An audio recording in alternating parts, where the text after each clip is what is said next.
مساء الخير، ازيكم يا حبايبنا؟ عاملين ايه؟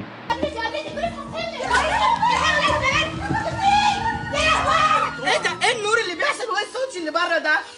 في كبسه ام رز ولحمه بموت فيها. رز ولحمه ايه ده؟ بوليس الاداء. البوليس ايه؟ يا نهار اسود ومنيل، يا نهار اسود، انت رايح فين؟ رايح استخبى. استخبى فما انت متعود يا ابن الصرمه. هشوف وشك بخير. يا نهار اسود ومنيل، بوليس هترس على بوليس اداب. استر يا رب، استر يا رب، استر يا رب. يلا بقيت قدامي. انتوا ازاي تهجموا على الناس في بيوت الدعاره؟ قدامي. البلد مليانه قانون. يلا. طبعا عارفين النهارده هنتكلم عن ايه. ناخد بق قهوه ونسمي ونبدا مع بعض الحكايه من اولها.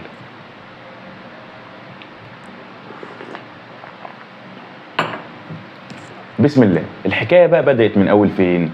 بص بقى يا سيدي، في الفتره اللي فاتت ظهرت كتير احكام لبنات كانت بتظهر على التيك توك او بعض برامج التواصل الاجتماعي. البنات دي بتكون عاريه او شبه عاريه بسبب تقديم محتوى يساعد على الرذيله، والبنات دي كانت بتساعد على ظهور الرذيله والفساد بتقديم محتوى قد تكون البنت فيه عاريه او شبه عاريه.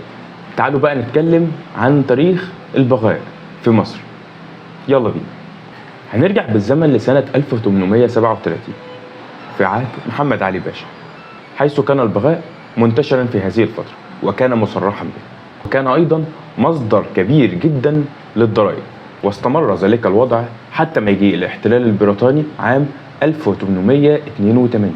وكانت الأماكن المتركز فيها البغاء اسكندرية والزقازيق والمنصورة والقاهرة الكبرى. طبعا كان في 3 مكاتب بتقوم بالكشف على السيدات أو العاهرات: مكتب ضرب النوبي ومكتب العباسية ومكتب السيدة زينب.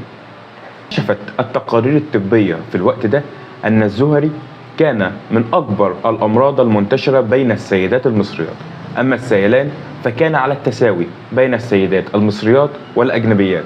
كان من الضروري التحضير لمستشفيات لهن حتى لا ينتشر المرض في ربيع القطر المصري. تم تحديد مستشفيتان لعلاج ذلك المرض، أحدهما بالقاهرة الكبرى بالحوض المرصود والأخرى بالإسكندرية.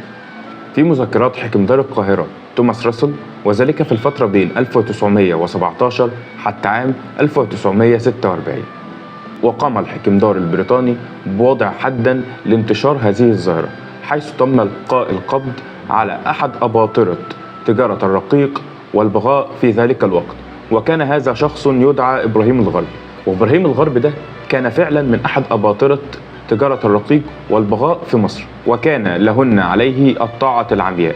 الشخص اللي كان بيخرج على طوع إبراهيم الغربي كان بيعاقب بأشد العقوبات، تصل أحدها إلى الإعدام، وكانت نهاية إبراهيم الغربي بسجن. توفي إبراهيم الغربي في السجن، وعم الحزن أوساط البغاء في ربيع القطر المصري. وانتهت الدعارة في مصر بشكل رسمي بموجب إصدار القانون رقم 68 لسنة 1951 والمعمول به حتى الوقت الحالي.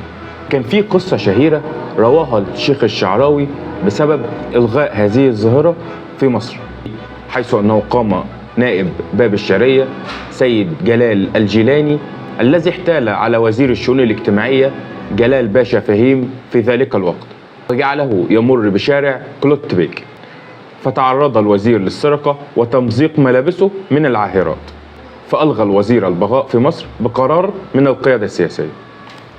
تصبحوا على خير.